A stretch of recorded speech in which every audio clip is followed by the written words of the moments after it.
Hmm. There's a little frozen the computer here.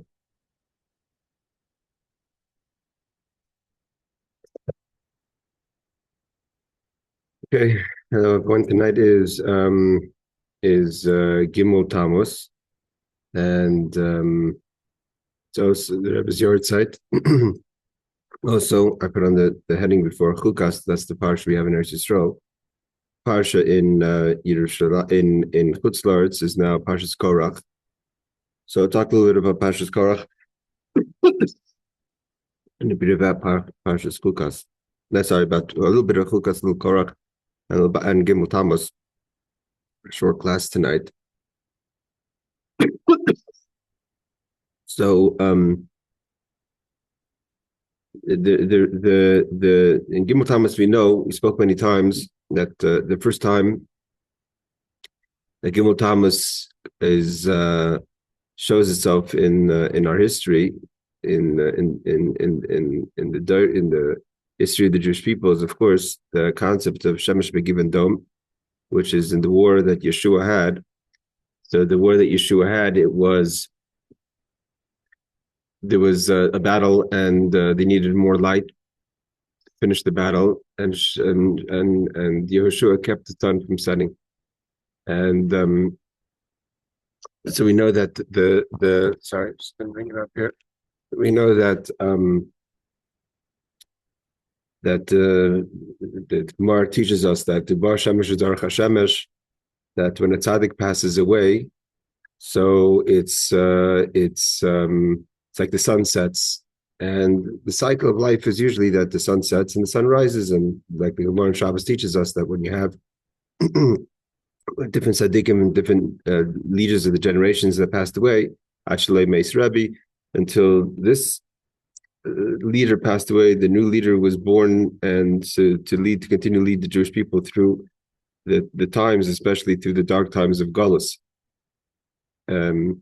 So when we talk about Shemesh Begiven Dom, that the Shemesh, the sun, didn't set in the battle, in the final battle, is that we attribute that to Gimmel Tammuz. That Gimmel Tammuz, although it's the yard site of the Rebbe, and we do all the minhagi yard site, like the Rebbe says, we say the Kaddish and we say the Mishnayos, and we learn the things and all the minhagim, all the customs that are connected to a yard site.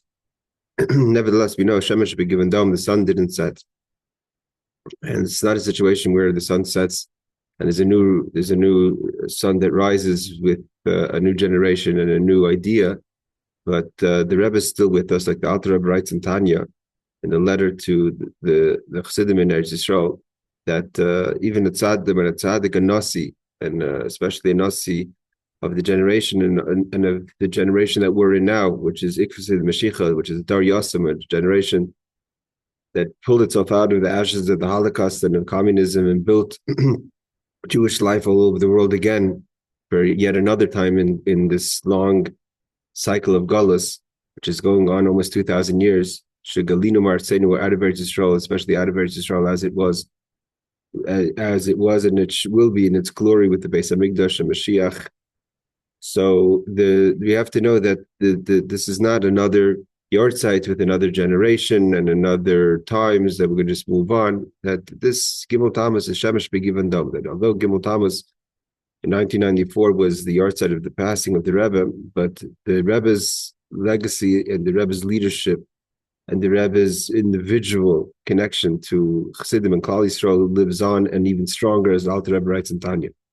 Like the Rebbe once said in the Sikha, that although the Alter Rebbe explained it in one chapter in Tanya, he wrote he wrote an explanation on that idea, because it's hard to understand. It's not easy to accept a passing of a Nasi Hador, because Ratzenu Liris is Makenu. We want to see our Rebbe, we want to see our Nasi.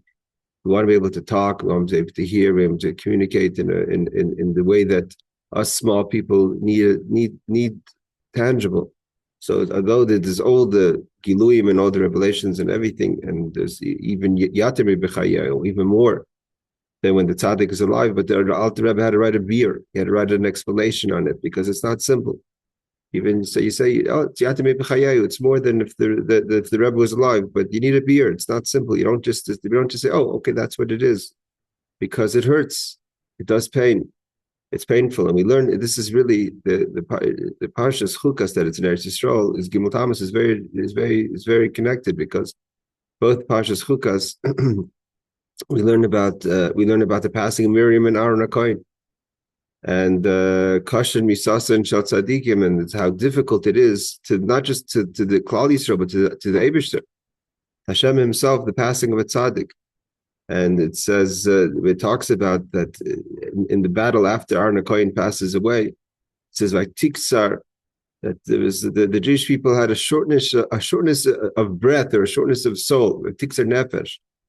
And Rashi explains what does it mean by Tiksar Nefesh? What does it mean shortness?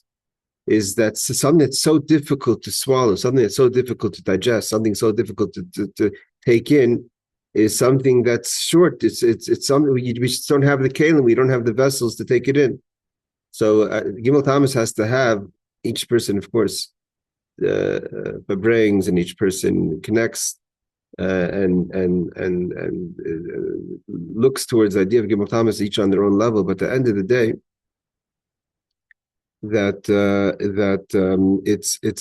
it's painful, it's hurt, it's fatigue or nefesh, it's hard. And it's not something you say, oh, okay, that's what it is. You know, the Alter Rebbe had to write a beer. It's hard. It's hard that we have to celebrate Gimmel Tammuz. It's hard, even though we know the sun didn't set, and we look around us, we see the Rebbe is being poiled, the Rebbe is being active. The Rebbe said on Hey Tevis, we're active, and not just active, but 1,000 times over. I mean, the shluchim that have gone out since Gimmel Tammuz, the Chabad houses that have been built, organizations that have been built, the Chozeh B'Tshuva that's happened worldwide on so many fronts, that's happened since Gimmel Tammuz, the learning of Chassidus, the Yafutz B'Nesecha Chutz. I mean, literally, the condition that the Baal Shem Tov receives from Mashiach for the Mashiach to arrive is Yafutz B'Nesecha Chutz, is the well springs of Chassidus will spill over into all places of the world. Not just that they will spill over, but the Mayanis themselves, the springs themselves, will be moved all over. So this is something it's happening. It's happening on a huge scale. Parsha, it's happening on a huge scale. You come here in Eretz Yisrael, and you see that what's going on in Gimmel Tammuz, on Yud Tes Kislev, when there's a whole week of celebrating Chassidus, of hundreds of thousands of people that come and they farbrengen and they sing and they buy Sfarim and they're learning and they have classes, and it's mamish. It's something that even when I came to Israel in 1997, it's something they can't even compare. When something was very small going on, Yud Tammuz, we were sitting 3 people in the Chabad Shul in Yerushalayim. Today, it's mamish everywhere. I mean, Gimmel Tammuz is being recognized and people connecting and farbrengen. So this is really that we see that Shemesh Begiven Dom. There's no question the sun hasn't set, but at the same time. So Libby, that one side of our heart is pounding with excitement of how we feel that this is all signs of the Mashiach coming, aside for all the signs that are out there in the world now. But nevertheless, it's still also a day of reflection, a day of that Ratzinu Lira says Markenu. We want to see the Rebbe, we want to be with the Rebbe. It's nothing wrong to have both those feelings simultaneously, not in a way of yish, that we give up and we're on the contrary, that we know that when something is totally closed, the door is closed, it's over. So then it's just painful. But when you know it's not, you see that it's active. You see the Rebbe's with us. You see the Rebbe's guiding us. You see the Rebbe's Torahs are being taught in an abundance, in a way that even 5 years ago wasn't being done. So you see, mamish, that the Mazar b'chaim afu b'chaim, but at the same time, on the contrary, because we see how much the Rebbe is with us, is how it itself fans the desire that we want that there should be the Gilei Mashiach, when the Rebbe should come and should be with us physically.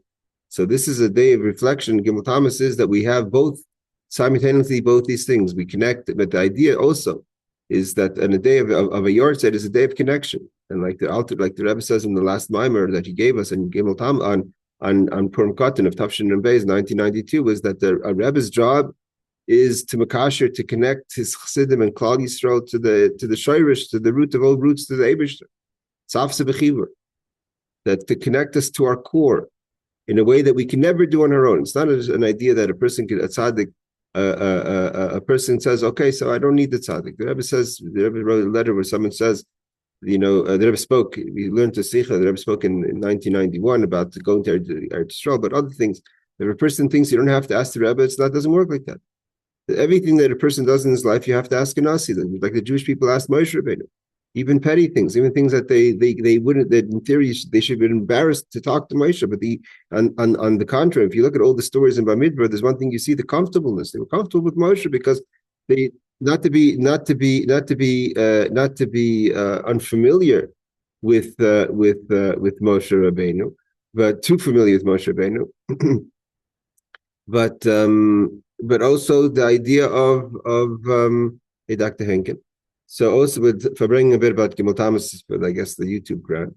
So also for the ideas of Gimmel Tammuz is that a person connects to their core. That the tzaddik is a person that connects the person to the etzema and neshama, to where you're supposed to be. We were talking a few hours ago. We had a Farbrengen here in Yerushalayim that when you connect something. So if you don't make something properly, if you go to IKEA and you buy a cupboard and you don't follow all the instructions, and you miss out a few of the instructions, so it's not going to be a complete product. It's not at all complete. You feel something's missing. But if you listen to all the instructions, every single detail, some things that may seem petty, even how to lie down the boards and every single detail. If you listen to every single detail, when you finish it, you see, oh, this is a complete cupboard. And you feel that kind of almost like when you click something inside, and if you try to click something in, when you hear the click, and so then it's properly connected, so then you see that it's able to operate properly. So too that with the neshama has to click with the Eibishter, with Hashem. So a tzaddik's job is it's not that a person is supposed to a Rebbe is supposed to be someone that you're in awe of, or like this, wow, such a holy person lived. That has nothing to do with you. That's such a holy person lived. Idea is what's that have to do with you? It has to do is that how are you a different person because you're connected to the Rebbe. The Rebbe clicked your soul into its place, that you're properly connected to your roots in the deepest of levels of the Eibishter. And again, this is something that both Parshas Korach and Parshas Chukas. Again, Korach is being read in Chutz La'aretz, outside of Eretz Yisrael. The Parshas Chukas, which really deals with the Misa of Tzadikim, is read in Chukas, and is Korach also. What's Korach? Korach was questioning Moshe's leadership, the necessity for Moshe, right? Everyone told you, why do I need a Rebbe? Why do I need Moshe Rabbeinu? Everyone heard Mount Sinai. Everyone could go to bring a korban. There's a Kohen Gadol. There's a process. So the process is there. Why do you need these individuals that light our menorah, that bring us close to Hashem? And so Korach was a rebellion against the leadership of Moshe and the leadership of Aaron, and God took it personal. God didn't look at it as if Korach was. God took it personal, that it was a rebellion against God. It wasn't just a rebellion against Moshe Rabbeinu, because it was a rebellion against. How could it be a rebellion against God if Korach himself is saying, the whole people are holy, all the people are holy, all the people are special. Why do you have to be unique? So why was God so offended? He wasn't. It should have been. I mean, God should be. Moshe is God's special servant, but why God take it so personal? Because it was personal to God. If you don't understand how God operates, it's personal to God. If you think that there's not necessity for Moshe Rabbeinu, it means you're not. It means you don't really understand what it means to have a relationship with God. Because Moshe is not about Moshe as himself as a person. Moshe is about how Moshe brings a person closer to God. So if you're not appreciating what Moshe is doing, you don't really understand your relationship with God. You think your relationship with God is just to have a spirituality in your life and structure in your life, and to be able to know when I should daven and when I should have cholent and when I should have chicken soup and when I have to have schnitzel and kugel and then when I have to learn a little bit of Torah. Like if you think that's just about having some sort of spirituality in your life, you're not getting what godliness is. If you can't understand and appreciate the necessity for Moshe Rabbeinu, it's not a crime against Moshe. It's a crime against God, because it means that your relationship with God has nothing to do with God. It has to do with you. It's selfish. It's about you feel that you have a need for spirituality and you have a need for spiritual structure, but you're not really getting understanding what it means to be connected to Hashem. The the losing the self for God, not to fan the self. Korach's issue was ego. The Gemara, we learned the Gemara in the class that said the difference between Korach's wife and On ben Peles's wife. The Torah starts off Korach. It names 4 people that were the rebellion. Everyone else, we don't know their names. We know that, of course, the children of Korach, we don't know who, we're assuming names. We don't know. It says 250 people in the Eidah and the nation, but who are the names that are singled out? We have Moshe, Dasan, Aviram, and Om ben Peles. And Om ben Peles, we don't know much about Om ben Peles, but we know that the Gemara teaches us that Om ben Peles' wife saved him. She said, "What is this ridiculous behavior? What is this rebellion against Moshe Rabbeinu? What's going on?" As the Rebbe explained in the talk, that the Gemara finishes off in Gemara Sanhedrin, Chachmas Nashim, that she was concerned. But the pasuk says, "Woman of wisdom, Vansabai, she builds a house. She knows what is the foundation of a house is humility." And what she saw with this machlekes it wasn't about real spirituality. A woman who knows what the foundation of her house is knows also what is it? What are the materials that you're using in these foundations? And she right away identified and detected that this wasn't godliness. This was all ego, because Korach had an ego and Oim ben Peles' ego. So she snapped him out of it. She said, "Go to sleep." And she sat there, Mesiras Nefesh, and she demonstrated Mesiras Nefesh. It's amazing Gemara. The Gemara says that she sat outside the tent. She covered her hair. She uncovered her hair, and she knew that the people of Korach were at least God-fearing people, and they were in their way, in their minds. And when they saw a married woman with her hair uncovered, they ran away from the tent. So they never were able to come and collect Oim ben Peles to continue his joint effort in the rebellion. And like this, he was saved and the family was saved. But she did Mesiras Nefesh. She didn't even ask a Rav. It doesn't say that she went. The Gemara doesn't say that she went to the Sanhedrin and asked Moshe Rabbeinu, "Am I allowed to sit outside my tent in public, uncovering my hair, so the people shouldn't come in and take her out?" She had a chachmas nashim. She had a wisdom. She understood that this is bigger than her and bigger than Oim ben Peles. This is a question of what is it all about? What does it mean to be a yid? What does it mean to be? What is Moshe Rabbeinu's purpose here? It's not about Moshe Rabbeinu. It's about our connection to God. And in Chachmas Nashim Ban Sabai, she built her house. She knew what the foundation has to be on. She knew one thing's for sure: ego is bad, and if ego is bad, so you need humility. And Korach was the opposite. As the Gemara tells us, Korach's wife, on the contrary, not only didn't she have modesty, not only didn't she have wisdom, she was a novellas. She was a person that was so driven by ego and kavod that she pushed her husband even further than he wanted to go. The Gemara says, she kept on telling him, "That's not good. You have to have more. Even as wealthy as you are, and as special as you are, as smart as you are." He was one, like the chief rabbi was saying Friday night last week. He was one of the people that carried the ark. I mean, he wasn't just a nobody. That still wasn't enough for her.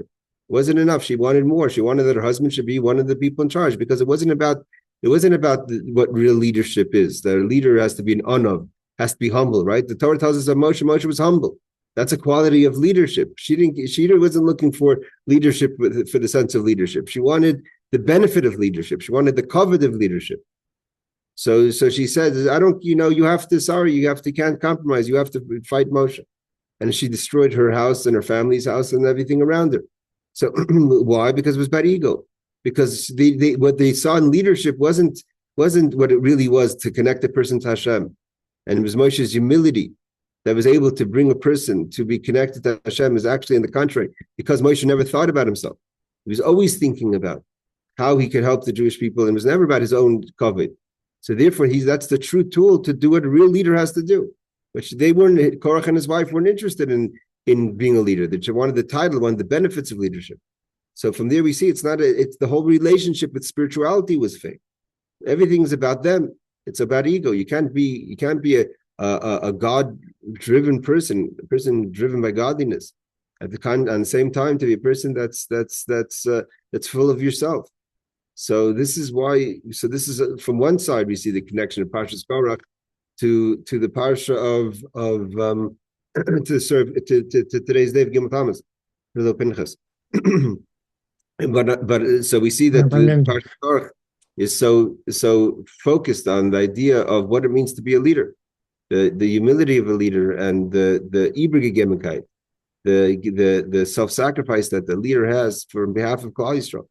that even when they rebel, and even when it's things that are actually hurting his person, spiritually, or in the covet of the person, for instance, Moshe never looked to punish the Jewish people. He always looked to bring the best out of them, and prayed for them and davened for them.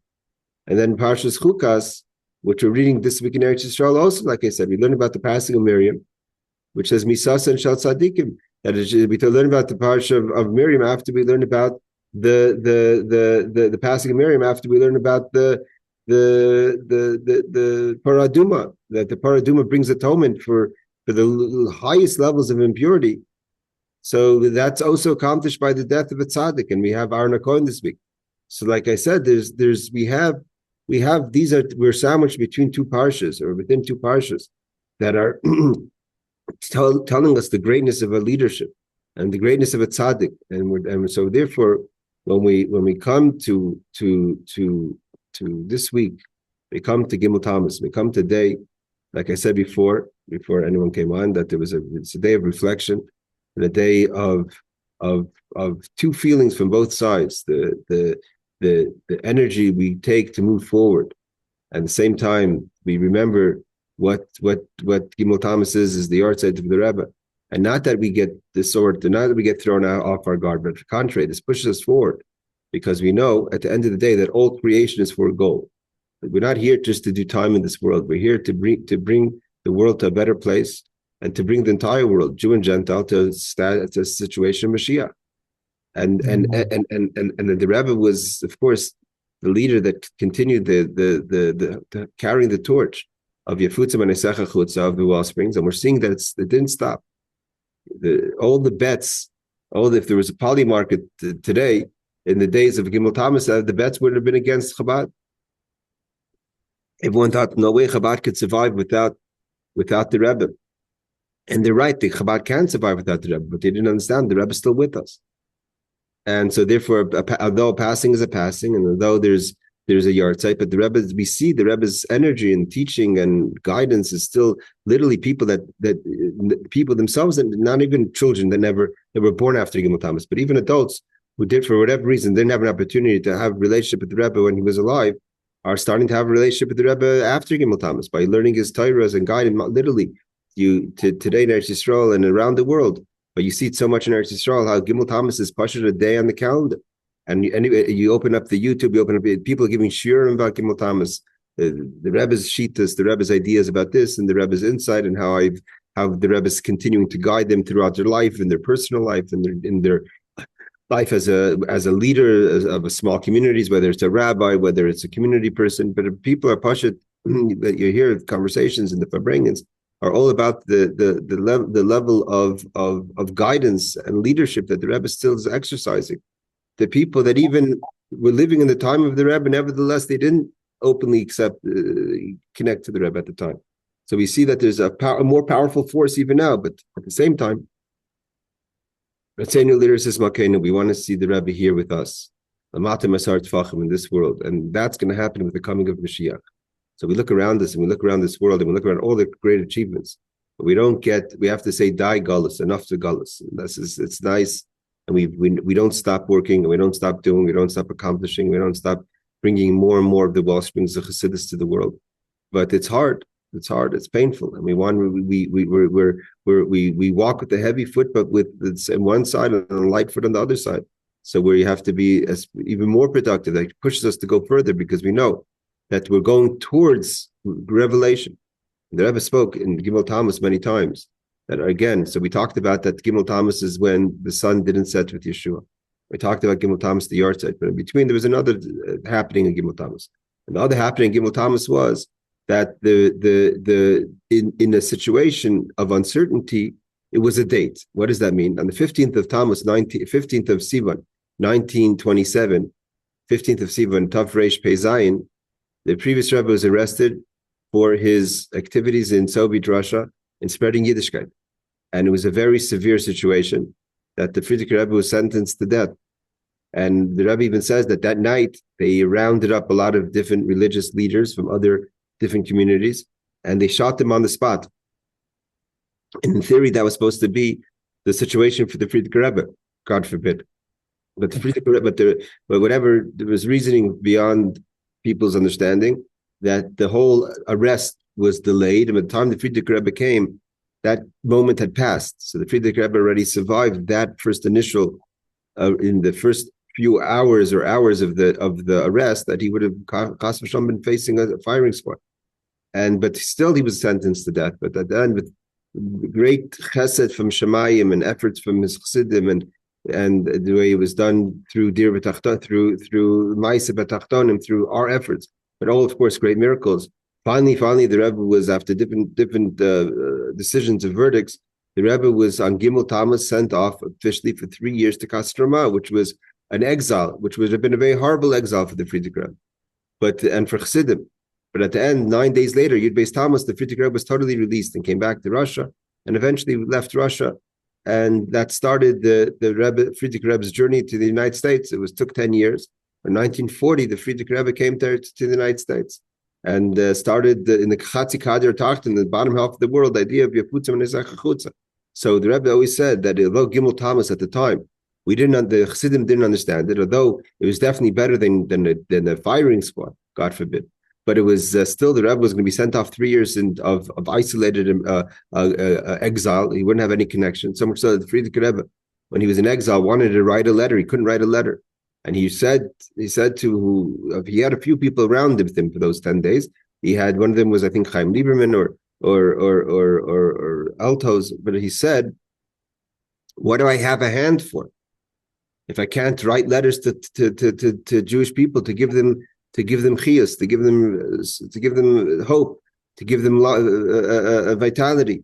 And the Frierdiker Rebbe wasn't thinking about writing a letter of Torah.